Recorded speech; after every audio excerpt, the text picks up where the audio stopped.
From the CBS Broadcast Center in Philadelphia, this is CBS 3 Eyewitness News on the CW Philly. It's 10 o'clock and here's what's happening. Surveillance video captures the seconds an armed man walked into a cell phone store, made a demand, and an employee pulled out his own gun and fired. Good evening, everyone. I'm Yuki Washington. And I'm Jessica Cartalia. That robbery suspect is dead. Eyewitness News reporter Greg Argos is at police headquarters with what the man demanded and what we know tonight. Greg? Jessica, police say he was there to rob the place and he likely did not realize that the only employee inside that store was also armed with a handgun. Reports of gunfire came on the initial call. Out of nowhere, I heard about 10 gunshots. Police rushing to the corner of 70th and Elmwood Streets in southwest Philadelphia. When they arrived on scene, they were met by an employee of Metro PCS. And turns out that shooting inside this Metro PCS cell phone store. The guy that works at Metro PCS run out the store with the gun in his hand. Let's back up about 30 seconds, around 4:10 Monday afternoon. Eyewitness News obtaining this surveillance video inside the store, which shows a man wearing a hoodie enter with a handgun. He tosses what the store owner says is a bag towards the sole employee, telling him to fill it with phones. Little does he know that worker is armed himself. He discharged his firearm at the robbery suspect, numerous times striking him. That suspect died, and Captain Scott Driscoll says that employee, whose identity we're concealing, is legally allowed to carry. Investigators say the store has been robbed at least 2 other times within the past year. Such a common occurrence, police regularly visit it. There's a police logbook inside there. The officers routinely will go inside that store, meet with the employees in there, and sign the logbook. Monday evening, technicians with the medical examiner's office, homicide detectives, and crime scene analysts combed through the store. I go in that store every day. As those who live, shop, and work nearby, some who even know the employee. He comes in here, buys food. I bought my phone from there. He's a really good guy. Say they're so very glad he's okay. It's a shame that it had to happen, but just thank God it was, you know what I mean? He didn't get hurt. Now, right now, that store employee has not been charged with anything, though this investigation is continuing. Police have not identified that robber who was killed. I'm live here at Philadelphia Police Headquarters. Greg Argos, CBS 3 Eyewitness News. All right, Greg, thank you. A teenager is fighting for his life after he and 2 others were shot in Philadelphia's Graduate Hospital neighborhood. The shooting happened this afternoon near 21st and Fitzwater. A 17-year-old male who was shot multiple times is in critical condition. Another 17-year-old male and a 23-year-old male were shot but are expected to survive. Philadelphia's acting police commissioner, who was at the scene, called the violence unacceptable. People shouldn't have to live in this kind of environment where people are shooting pretty much at will at other folks. So it's very frustrating, and it's something that we're going to work hard to get a handle on because it's unacceptable, and we can't ever say to the point that, you know, we would not continue to press to find out who's doing it and why and get those folks and those guns off the street. Police think there were 2 suspects. Now, before that shooting in the Graduate Hospital area, we sat down with Acting Police Commissioner Coulter for a one-on-one interview. A 30-year veteran of the force, she talked with our Joe Holden about her priorities. They include improving the general customer service of the department from the command staff on down. She also cited the opioid crisis in Kensington and increasing the visibility of female officers as issues that need attention. The acting commissioner also said she has spoken with former Commissioner Ross since his resignation a week ago. He has offered his assistance in any area that I might need. He would obviously make the transition as easy as possible, and I know that if he had any historical information, something that I wasn't privy to, that he would be the first one to step up to try to fill in that gap. When asked, Coulter said she would take the job permanently if offered, while also saying that decision is up to Mayor Kenney. A man remains in critical condition tonight after he is mauled by 2 dogs. Security video shows the 57-year-old man running before being tackled to the ground by the dogs. It happened around 4:30 this morning near 6th and Tioga Streets in North Philadelphia. You can see the man bitten on his arms and legs and then dragged like a rag doll. A neighbor grabbed a bat and tried to get the dogs off the man. Moments later, officers arrived, shooting 1 dog and injuring another. He said, help, call the police. And that's what I did. And the cop came, shot him. Cops did a good job killing the dog. First and foremost, I feel sorry for the guy. He was screaming, like really screaming. The man came and banged the stick on the ground to try to get their attention. They wouldn't let him go. Police are urging whoever owns the dogs to turn themselves in. Tonight, police are calling this deadly fire in West Deptford accidental. 76-year-old Jackie Truss lost her life. Truss was the widow of retired West Deptford police officer George Truss. Police say the fire broke out on the 1500 block of Division Street around 1:30 this morning. Fire officials say the blaze started in a small drum located in the home's backyard and then spread quickly throughout the house. $10,000, that's the tally on how much damage was left behind after a Little League concession stand was targeted by young vandals. As Kimberly Davis learned, this isn't the first time it's happened.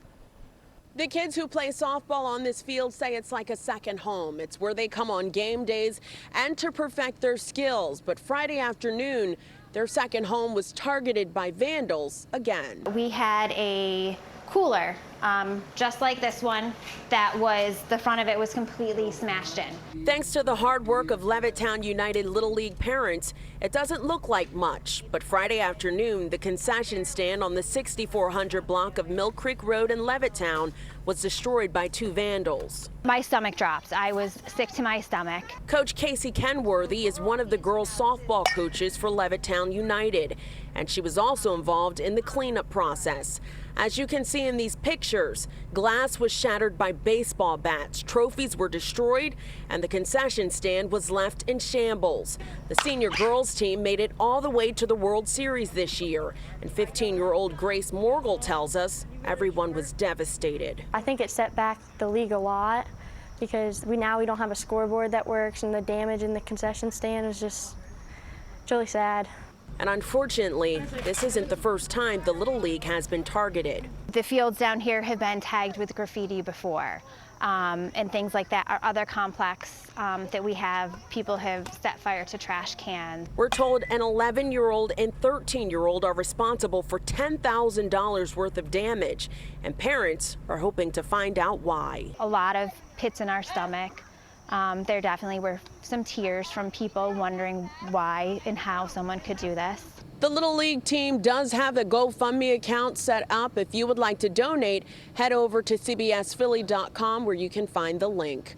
Reporting in Bristol Township, I'm Kimberly Davis, CBS 3 Eyewitness News. A former employee of the Macy's in King of Prussia is behind bars tonight after police say they found him in the store's ceiling with $7,000. Authorities identified the employee as Nicholas Redmond of Philadelphia. Police responded to the store early yesterday morning. After a search that lasted nearly 5.5 hours, they found Redmond in the ceiling of the store with that cash. Police say Redmond also admitted to 2 thefts earlier this month. Well, Bryce Harper returned to the field tonight against the Pittsburgh Pirates. Our famous slugger was off for a few days enjoying the birth of his son with his wife Kayla. Our Alexandria Hobb talked with fans about his unique name and any advice they have for Bryce. The 13-year, $330 million deal with the Phillies is now Bryce Harper's second most important job. In an Instagram post, the hard-hitting right fielder provided a sweet photo of himself, his wife Kayla, and their new son. Born Thursday, Crew Aaron Harper weighed in at 7 pounds 9 ounces, and that is Crew with a K and Aaron with one A. Crew Aaron, right? Crew Aaron. I like it. It's interesting. It's different. I like it. Harper returned to Citizens Bank Park as the Phils face the Pirates. It all went by super quick, I guess you could say. But really happy that she's healthy, baby's healthy, and that's all that matters. The couple announced that they were expecting back in April, shortly after Bryce signed on with the team. The birth came less than a week after Harper crushed a walk-off grand slam against the Cubs. Do you think he's going to be a good dad? Yeah. Along with well wishes, we found fans who were eager to offer some parenting advice to the slugger. If they're like crying a lot and they won't stop, like it's either you gotta check their diaper, try to entertain them, or give them a bottle or whatever they like. When he turns 14, he has to pick a high school to go to. Recommend him to send to the best high school in the city, Roman Catholic High School for boys down at Broad and Vine. Congratulations, Harper. Philadelphia is such a beautiful city to raise a kid, so I'm really proud for him and excited to see what comes. Well, putting that dad's strength to use, Harper did manage a home run tonight. Right now, the Phillies and the Pirates are tied at 5 in the 9th. Reporting live from Citizens Bank Park, Alexandria Hoff, CBS 3 Eyewitness News. Love it. Thank you, Alex. Home run for baby Crew. Indeed, Donna, have those highlights coming up in a bit. Well, a new crime-fighting tool for one local police department. We're going to show you how one community is using your cell phone to help keep everyone safe. Lauren? Well, a stretch of early fall-like weather is about to come to a close when the humidity returns. When to expect the chance of a storm and the latest on the tropics in your Eyewitness forecast.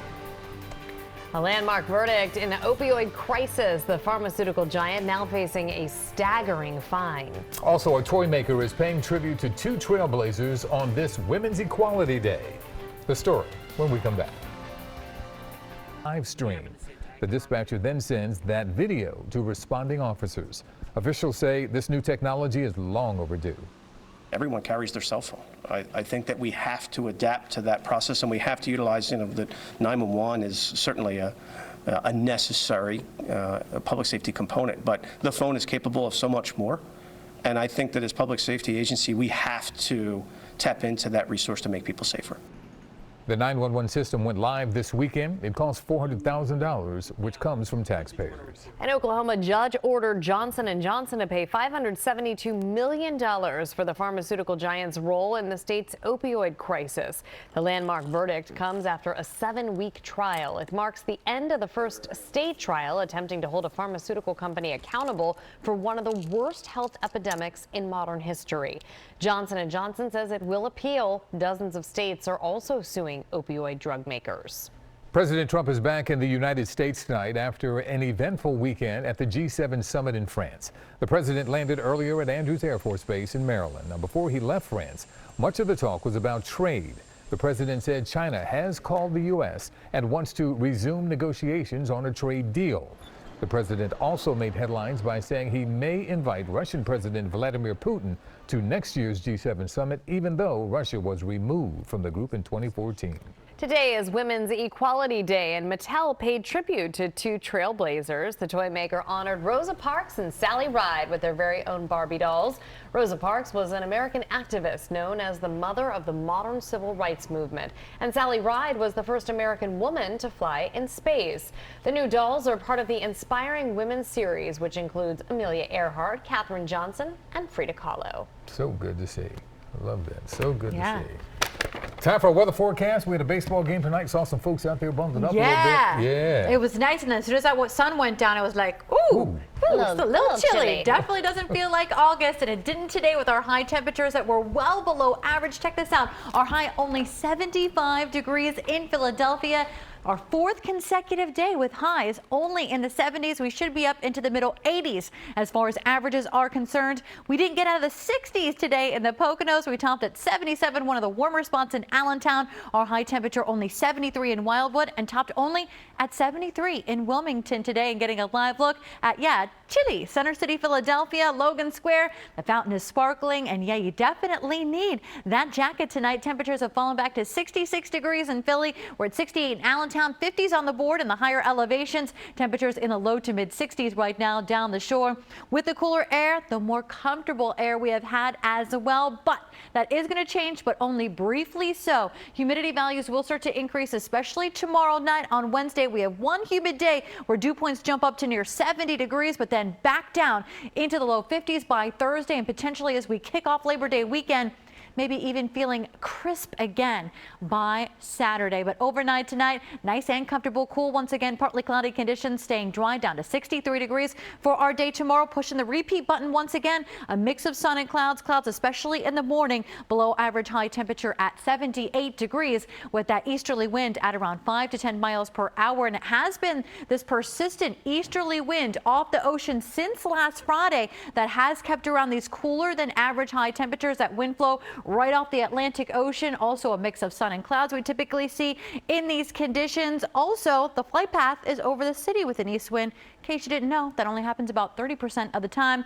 Also down the shore, though, causes concerns with rough surf and rip currents, and that's again going to be the case tomorrow. So we need to stay vigilant and really stay out of the surf. High risk of very strong, dangerous rip currents. Be sure to always swim near a lifeguard. Taking a look at Storm Scan 3, quiet conditions conditions right now, just some patchy clouds, especially off to the west. Otherwise, mostly clear sky conditions down the shore right now. We do have our newest tropical depression number 6 in the Atlantic right now, well offshore of the southeast coastline. It is likely to strengthen to a tropical storm tonight or tomorrow. Its name would be Aaron, but that is going to continue to move away from the coastline, whereas Tropical Storm Dorian is something that a lot of us are going to have to keep an eye on. Winds right now at 60 miles per hour, so a strong tropical storm.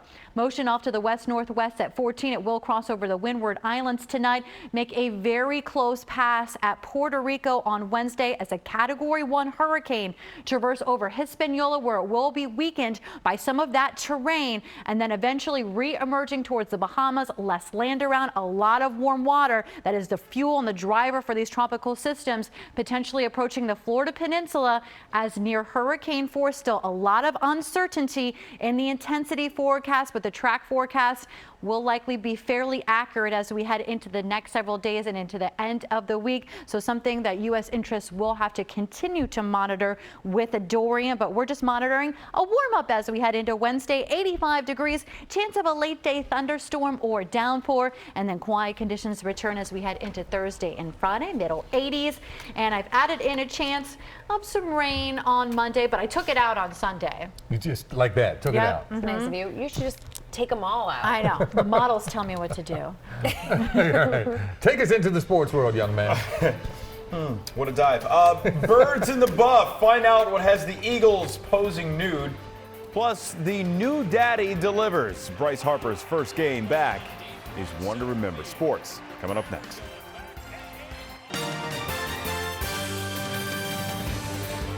Well, it's almost 10:30, but we are continuing to celebrate International Dog Day here at Eyewitness News. And around our area, plenty of celebrations of man's best friend as well at the Rittenhouse Hotel. Ambassadogs were on hand from Morris Animal Refuge. Reps from the shelter were also there to help with adoptions on site. Oh, that hair though. So cute. That's like a fresh perm right there. That's what's up. You were the only one up here, sans dog. Without a dog. That's right. Yeah. Well, maybe you guys can let me dog sit. Maybe it's about that time. You can. Maybe you can adopt one, man. If you're volunteering, you are hired, my I'm sure friend. you've seen a pup there that you'd like to have and I don't know train. if my pup would have hair like that though. Need like a mohawk. You know what I'm saying? It could be arranged. Get a dog, man. Maybe a frohawk. Get a dog. Come on, player. Thanks for watching Eyewitness News. We'll see you on CBS 3 at 11.